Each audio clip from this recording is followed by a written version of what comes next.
Bonjour à toutes et à tous, vous écoutez Cinécast, le podcast qui chaque semaine vous recommande des films à voir au cinéma, en streaming ou en VOD.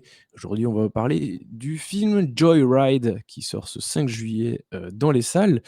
Un film réalisé par Adèle Lim avec notamment Stéphanie Soo, Ashley Park et Cheryl Cola. Et dans Joyride, il est question d'Audrey qui va demander à son ami d'enfance Lolo, à son ancienne coloc Kat, devenue star de feuilleton chinois, et à deux de Tense, l'excentrique cousine de Lolo, de l'accompagner en Chine à la recherche de sa mère biologique. Mais leur voyage se transforme en la plus dingue des expériences durant laquelle les jeunes femmes vont enchaîner les galères. On en parle plus longuement après un extrait de la bande-annonce. Pardon. Let's go!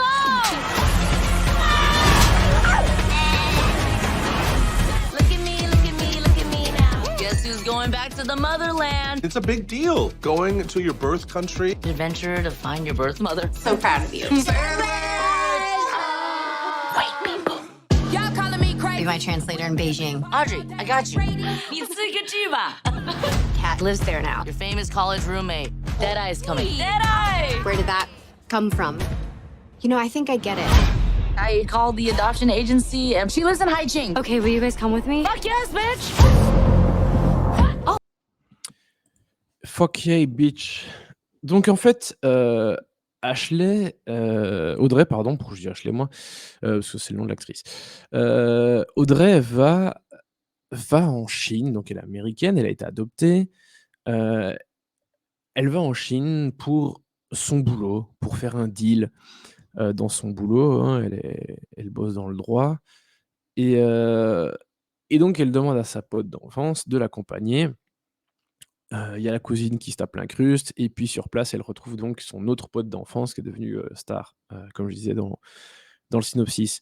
Et donc, en fait, le truc, c'est que ce deal, qu'elle est censée faire avec des Chinois, ben, il va pas se passer exactement comme elle le pensait parce que, voilà, le type avec qui elle va faire business veut, savoir qui elle est avant de signer le contrat et donc il veut, savoir c'est quoi, enfin, qui elle est, sa famille et cetera et cetera.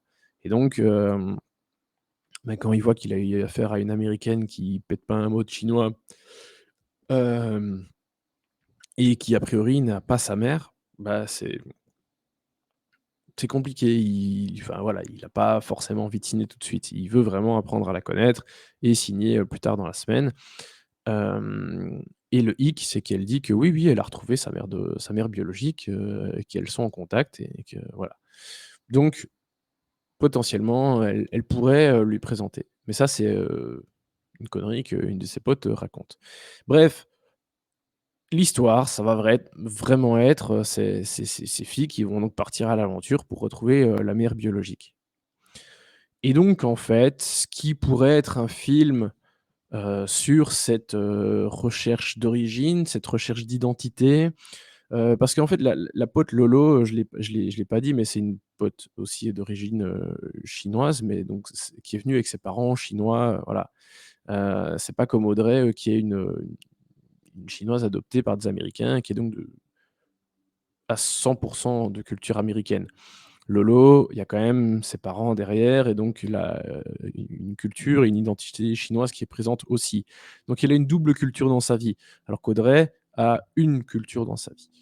Heu, donc le film pourrait creuser encore plus cette question de l'identité, de cette recherche de savoir qui Audrey est et donc de creuser cette, éternelle question des binationaux, hein, des gens qui sont de cultures différentes, qui sont soit, émigrés, et qui ont donc leur culture de leurs ancêtres et du pays dans lequel ils vivent et cetera.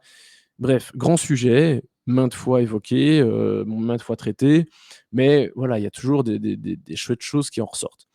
Elle pourrait faire ça et à un moment, je vais pas trop rentrer dans les détails parce que pour le coup, ce serait vraiment un spoiler et ce serait dommage parce que je trouve que c'est un peu la seule chose intéressante à ce niveau-là. C'est qu'il y a, voilà, je vais pas dire un twist, c'est plutôt une espèce de subtilité qui va venir, qui va rentrer dans le lot dans cette histoire de recherche de mère biologique. Et cette subtilité, je la trouve hyper intéressante, vraiment, mais elle en fait pas grand-chose, la réal et ça, c'est dommage. Et c'est d'autant plus étonnant que la réalisatrice Adèle Lim, c'est quand même la scénariste de Crazy Rich Asians, de Raya et le Dernier Dragon, hein, le film d'animation, de Disney, ou c'était ouais, de Disney, j'allais dire Pixar, je sais plus. Hem Donc elle a quand même déjà signé au moins deux films qui traitent de la culture asiatique dans des films, plus mainstream, et elle l'a fait plutôt bien et là je suis étonné que, elle passe à côté de son truc et donc le film en fait au final c'est qu'une espèce de very bad trip, au féminin avec, des jeunes filles dans un pays qu'elles connaissent finalement assez peu, hein, à part, la jeune, chinoise, qui était amie, aux États-Unis, puis qui est retournée en Chine, qui est devenue une star là-bas, à part elle qui connaît un peu plus et qui est, qui baigne un peu plus dans la culture chinoise, forcément les autres c'est un peu, l'inconnu, quoi. Oui, elles ont des origines, elles parlent un peu chinois, enfin voilà, mais ça s'arrête là et donc voilà, c'est vraiment une succession d'aventures plus rocambolesques les unes que les autres, mais vraiment à un point, en fait, où c'est censé devenir quelque chose de très drôle, qui se veut très, irrévérencieux, très choc. Ça va v Le film essaye d'aller enfin, va quand même loin dans ce qu'il montre, dans ce qu'il dit. Il y a beaucoup de vulgarité, mais en fait, c'est juste hyper cringe. C'est un festival du cringe où ce qui est censé d'après, l'équipe du film, être drôle, ne l'est juste absolument pas et vraiment quand je dis que c'est cringe de ouf. J'aime bien les films irrévérencieux qui sont dans la déconnade, qui vont loin dans ce qu'ils montrent et cetera, mais il faut que ce soit marrant et là, c'est pas marrant du tout et il y a des trucs vraiment, ça aurait peut-être pu me faire rire il y a 15 ans et encore, mais là, c'est juste pas possible, quoi et je vous parlerai enfin il y a une scène dans un train qui est dingue, mais dingue de nullité, où elle rencontre une meuf, qui est en fait passeuse de drogue et donc pour pas se faire gauler, elles vont cacher de la drogue partout, partout et non, en fait, ça fonctionne pas du tout et toutes les scènes sont de cet acabit. Toutes. Enfin, toutes celles qui sont dans cet objectif de faire rire, d'être drôle, enfin voilà, heu et je trouve ça dingue. Parce que c'est vraiment extrêmement gênant.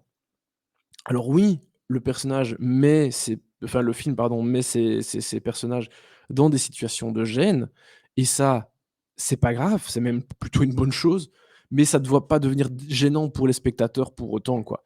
Et là, bah, si en fait, c'est hyper gênant, c'est pas drôle et le film, au final, sur cette histoire d'identité, d'origine et tout ce qu'on veut, bah, il raconte pas grand chose d'intéressant. Voilà. Donc vraiment Joyride, abstenez-vous. Abstenez-vous à 100. C'est horrible, vraiment. Il y a rien. Je sauve rien, sauf l'utilisation d'un morceau du Dave Matthews Band en introduction du film, comme quoi, musicalement, il y a quand même un petit quelque chose derrière et surtout qu'un des groupes préférés du personnage principal, c'est The National, un de mes groupes préférés.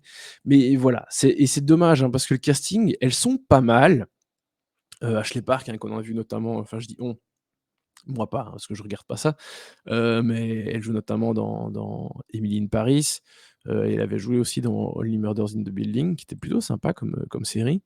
Sheryl Law, j'ai pas vu grand chose avec elle, bon elle faisait une voix dans Alerte Rouge, mais voilà, le reste ça me parle pas grand chose, mais Cheryl Cola pardon, pourquoi je dis Sheryl Law?